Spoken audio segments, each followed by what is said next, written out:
Bonjour, je suis Laurent Olivier, je suis le directeur général de l'agence Aressi, qui est une agence 100% B2B, donc qui accompagne les clients des enjeux marque, brand, aux enjeux business.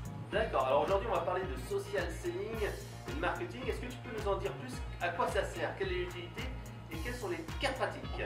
Alors le social selling pour une agence, c'est un peu le bras armé du marketing parce que concrètement, on va se servir des vendeurs et de leur activité sociale pour notamment faire de la démultiplication de la visibilité des campagnes. Et son premier cas pratique, il faut, lorsqu'on mène une campagne marketing, embarquer ces vendeurs pour en faire des ambassadeurs, des relais des campagnes et utiliser leurs propres réseaux sociaux pour diffuser les campagnes, les sujets, les e-books, etc.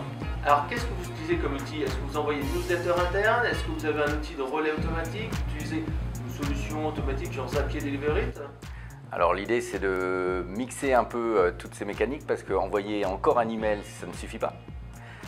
Et je dirais même il faut surtout faire de la pédagogie, et la pédagogie elle est même souvent avec de l'humain, du coaching, de la mise à disposition de trucs et astuces, voire une hotline. Vous avez une question, je peux vous aider, je vais vous renseigner. Voilà, donc c'est un ensemble de mécaniques qui vont faire qui vont transformer les commerciaux en relais, en ambassadeurs. On ne peut pas les forcer, ce n'est pas leur cœur d'activité, il faut leur donner envie, donc il faut leur expliquer et progressivement ils vont se rendre compte à quel point c'est utile pour eux. Et donc c'est utile pour leur activité et leur business. D'accord. Et vous chez RSI, pour vos commerciaux, c'est pareil, tu vas les voir en one-to-one, tu leur envoies une sélection, vous faites un peu d'automatisme? Alors, on est une PME, hein, donc j'essaye d'appliquer les mêmes méthodes que je viens de dire, c'est-à-dire qu'il y a des outils, hein, il y a une forme d'automation. Il y a des newsletters, il y a toutes les mécaniques et comme nous on doit être un peu agnostique dans les outils, on essaye un peu de tous les utiliser pour les tester, pour les comprendre, pour identifier les avantages et les inconvénients des uns et des autres. Et puis bien sûr on essaye de s'appliquer à nous-mêmes les bonnes méthodes. Et nous par exemple on a régulièrement des challenges qui sont menés pour les équipes internes, pas que les commerciaux, hein, l'ensemble des équipes. Il y a des challenges pour celui qui a le meilleur contributeur, celui qui va avoir la meilleure influence. Voilà, une nouvelle fois, il faut s'appliquer les bonnes méthodes, puis de ces bonnes méthodes, ça donne des bonnes idées pour aller proposer aux clients. C'est vrai que l'aspect challenge est important. Tu l'as fait par exemple avec le magazine IT sur le IT News, non pas IT News. Ouais, le truc magazine revendeur, EDI. Et bien sûr, tu l'as également fait aussi cette support. Et tu as appliqué ce principe de gamification également avec EDI News, puisque je crois qu'il y a un baromètre avec un classement. C'est encore une fois pour que les gens se motivent à partager. Voilà, on a créé effectivement le socialomètre, qui est le baromètre de l'influence sur le marché de l'IT B2B avec le magazine EDI. Donc chacun peut se connecter avec son compte LinkedIn et son compte Twitter et on a créé un algorithme, on va dire, une mécanique qui permet de déterminer celui qui a le plus d'influence par rapport à son contribution du mois, par rapport au nombre de personnes avec lesquelles il était en relation. Donc c'est une forme de gamification où il n'y a rien à gagner, juste une certaine reconnaissance de ses pairs dans son univers social et professionnel. D'accord, et tous les mois il y a des nouveaux inscrits, c'est parce qu'il faut s'inscrire pour bien se faire là-dedans? Alors tous les mois il y a des nouveaux inscrits, hein. Les gens peuvent s'inscrire directement sur edi-mag.fr et puis tous les mois il y a une mécanique automatisée d'information qui permet à la fois de féliciter et d'indiquer à chacun où il en est dans son score et puis donc de motiver, de publier, il y a un relais dans le journal, voilà c'est toute une mécanique qui est globale, qui comprend bien sûr du social mais aussi du print, de l'emailing et c'est l'ensemble de tous ces canaux qui créent l'émulation. D'accord. Alors, est-ce que tu as autrement quelques petites bonnes pratiques que tu as mis en application chez tes clients qu'on peut reprendre à la fois en social selling ou en vente ou génération de notoriété via les médias sociaux? Alors, je dirais penser au visuel. Voilà, aujourd'hui, on est vraiment dans ce qu'on appelle le snack content, quoi. Ça doit aller vite, ça doit être visuel, ça doit être catchy. Voilà, donc souvent on a tendance un peu à délaisser cet aspect visuel. Donc je donnerais comme conseil, créez-vous une mini charte graphique pour créer une récurrence des visuels, pour qu'en un clin d'œil, le lecteur, si au mieux il va vous reconnaître, Et encore mieux, il va peut-être vous lire. Mais déjà, si on a la première étape, il se dit que la marque est active, proactive, a une vision, voilà. Et donc c'est déjà un premier truc que je pourrais donner, c'est de travailler vos visuels et pas simplement le premier visuel trouvé à 1 € sur une photothèque gratuite, quoi. Donc en fait, par exemple, si on a des dessins, c'est toujours des dessins avec un peu le même style. Est-ce que tu fais appel à des dessinateurs? Alors, c'est souvent une question de budget. Hein, mais ce que tu as dit, c'est le truc le plus important, c'est-à-dire il faut qu'il y ait un style. Donc il faut qu'il soit cohérent bien sûr avec la marque, mais il faut qu'il y ait un style, il faut qu'il y ait des couleurs, il faut qu'il y ait une typo et que c'est tout cet enchaînement et cette mise en concordance d'éléments qui fait que voilà, on crée une régularité graphique. D'accord. Alors la deuxième astuce, ça serait quoi? La deuxième astuce, c'est de rester simple. Voilà, souvent on va trop vite vers des schémas un peu complexes où on se fait plaisir, nous, côté agence et côté marketeur.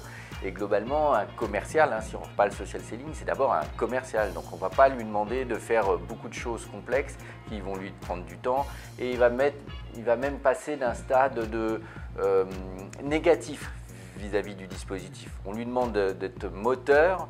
Si on lui demande des choses trop compliquées, il va même se servir de ce dispositif social comme un alibi, comme quoi il n'arrive pas à faire son chiffre, que ça ne va pas. Et donc voilà, donc il faut vraiment rester simple et c'est quelques gestes au quotidien et pas plus, quoi. D'accord. Est-ce qu'on a parlé un petit peu là du web, mais c'est vrai que la vente aussi et puis le marketing, c'est également aussi du physique. Je crois que vous, souvent, vous utilisez justement des événements physiques. Comment on fait pour que ça soit rentable d'organiser un événement physique, que ce soit pour faire connaître une marque ou tout simplement rentabiliser son temps? Alors, la clé, c'est de placer cet événement au centre d'une galaxie. Voilà, le début, ça va être tout ce qu'on va faire, peut-être en allant chercher des influenceurs sur lesquels on va faire témoigner autour des questions qui vont être abordées pendant l'événement.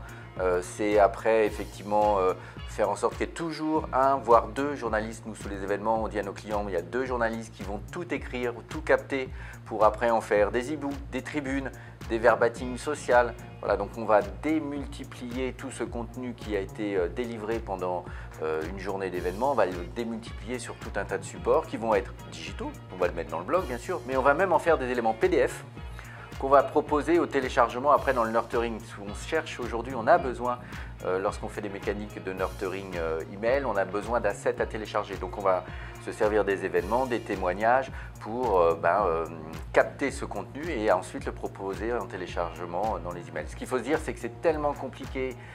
Au-delà même de l'aspect monétaire, c'est compliqué dans le temps d'organiser la captation de contenu. Il faut prendre des rendez-vous téléphoniques, il faut que les gens valident, etc. Ils sont là, ils sont chauds, ils sont lors d'un événement prêts à répondre à une thématique. C'est maintenant qu'il faut les capturer. C'est un petit peu comme maintenant, profiter d'un rassemblement pour faire des interviews et rencontrer les gens, quoi. Voilà, c'est exactement ça. En une journée, tu vas faire 20 rendez-vous qui devront devenir 20 vidéos, mais tu pourrais en faire aussi 40 micro-phrases, 100 verbatim pour mettre sur les réseaux sociaux et tu as du contenu pour 6 mois de newsletter. D'accord. Alors là, on parle bien sûr de dispositifs digitaux, mais je sais que vous utilisez aussi beaucoup le papier. Par exemple, là, aujourd'hui, on l'a pas emmené avec nous, mais tu distribues un magazine papier. Alors après, il faut revenir à les réalités du digital et des taux de transformation, des taux de clics. Hein. Une bannière, c'est 0,1%, on est super content. Un emailing, c'est 15% de taux d'ouverture et on est super content. Qu'est-ce qu'on fait dans le cas de l'emailing des 85 autres %? Voilà. Donc on revient à un équilibre entre tout digital où néanmoins on rate beaucoup des personnes et puis on est noyé sous les emails. Et on revient donc à un équilibre entre du pur inbound où on va être très digital, on va laisser les gens venir naturellement, bien sûr l'autre extrême c'est de l'outbound avec le cold call et ça il ne faut surtout pas en faire. Voilà, donc il faut retrouver un équilibre et on entend parler de l'ABM, Account Based Marketing, alors ce que est peut-être un peu le nouveau mot que les marketeurs ont inventé pour parler de la gestion des comptes clés, mais c'est un peu ça l'idée, on ne va pas tout mettre tout le monde dans un même panier. On va distinguer les comptes stratégiques sur lesquels on va dépenser un peu d'argent et donc on va envoyer des supports papier, on va envoyer un magazine, on va faire des événements d'intimacy comme on dit, un peu plus petits groupes où on va essayer de les faire participer, les engager. Donc voilà, aujourd'hui si on veut avoir un bon ROI dans ces actions, il faut un peu distinguer les cibles et apporter des réponses différenciées. donc votre magazine, vous le distribuez pour faire un peu différent aussi, pour que les gens ils repartent avec de mise. Voilà, alors là encore, hein, au minima, ils nous ont vus. Voilà, c'est pour ça d'ailleurs qu'il est grand. Il y a des grandes images. Et au mieux, ils l'ont gardé, ils l'ont lu. Voilà, et donc c'est clairement pour pas renvoyer encore un email supplémentaire. Mais en même temps, tout le contenu du magazine, il est disponible sur notre blog. Tout le contenu, il a été diffusé en social, voire il a été diffusé en SocialPed pour faire du téléchargement et aller chercher des nouveaux contacts sur notre LinkedIn. Voilà, donc une nouvelle fois, c'est ce contenu qu'on essaye d'utiliser en 360 degrés, de multi-diffuser. Alors on va juste terminer par 2-3 astuces que tu aurais sur LinkedIn. Qu'est-ce que tu utilises? Quelles sont tes petites astuces que tu as sur LinkedIn? Profil, groupe, diffusion, etc. Qu'est-ce que tu recommandes de faire? Alors moi ce que je fais régulièrement, je le mets à jour tout simplement en changeant un mot pour un autre, voilà, mais j'essaye de l'activer de cette manière-là. Deuxièmement, j'essaye aussi de travailler les visuels comme je disais pour que voilà, il y ait un certain esthétisme et que au-delà même des visuels que propose naturellement LinkedIn lorsqu'on fait, voilà exactement. Donc moi je le retravaille souvent, alors certes avec une agence on a des équipes graphistes mais je fais attention qu'il y ait un aspect esthétisme, la charte graphique A6 c'est du rouge, voilà, qu'il y ait toujours ces éléments-là, que la typo soit respectée. Et puis je donnerais un troisième conseil plus côté agence et marketing, c'est que les sponsor updates c'est super mais ça coûte relativement cher, donc pensez à mettre du retargeting derrière parce que c'est un vrai accélérateur d'efficacité et c'est le seul moyen globalement à avoir un vrai ROI satisfaisant lorsqu'on utilise LinkedIn pour faire du marketing. D'accord. Et si on veut en savoir plus, on va sur quel site internet? Allez, il n'y en a qu'un, c'est aresi.com.